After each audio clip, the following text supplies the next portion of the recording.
આપણે કહેવાય છે મણી હોય ને મણીથી આપણે બધું જ કરી શકીએ છીએ, પણ કોંગ્રેસના એક મણી છે જેમને પાકિસ્તાન ઉપર પ્રેમ વધારે આવે છે.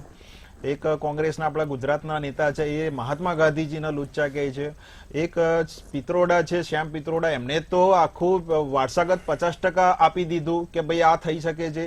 એટલે આ લોકોના ભિન્ન ભિન્ન નેતાઓ એવા વક્તવ્ય કરે છે.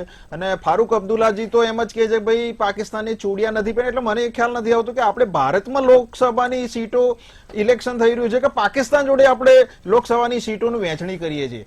બીજી વસ્તુ આપણે કહીશ કે જ્યારે પ્રધાન સેવકે એક પણ દિવસની રજા લીધા વગર લખમાજી 10 વર્ષ મહેનત કરી છે.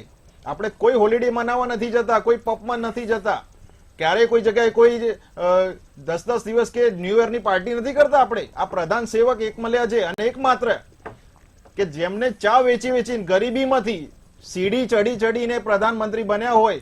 તમે એક પરિવાર જુઓ, એક પરિવારના 3 પ્રધાનમંત્રી, કોઈ કાબિલિયત ના હોય પ્રધાનમંત્રી, કારણ કે વારસાઈ મળી હોય.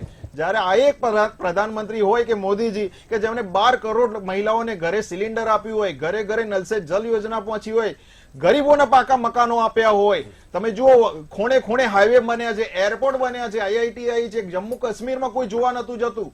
આ લોકોએ ત્યાંના વ્યક્તિઓને હથિયારો આપ્યા, પથ્થરો આપ્યા. આજે ત્યાં આઈઆઈટી એમ્સ પહોંચી છે.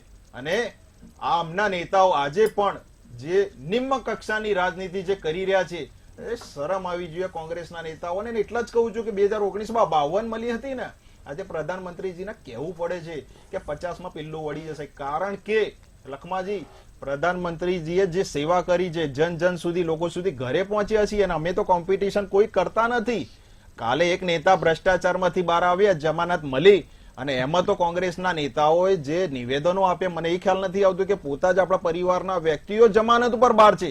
અને એટલા જ માટે 1 રૂપિયાનો દાગ નથી પ્રધાનમંત્રી શ્રી મોદી ઉપર. એટલા જ માટે કહી રહ્યો છું કે પૂરા ભારતમાં પૂર્ણ બહુમત આવશે. અને આ કોંગ્રેસ આજે 4 જૂને આપણે ફરીથી મળીશું. 4 જૂને આ લોકોના છે ને વળતા પાણી છે. જી ચોક્કસથી. અશ્વિનભાઈ પરમાર જોડાય છે કે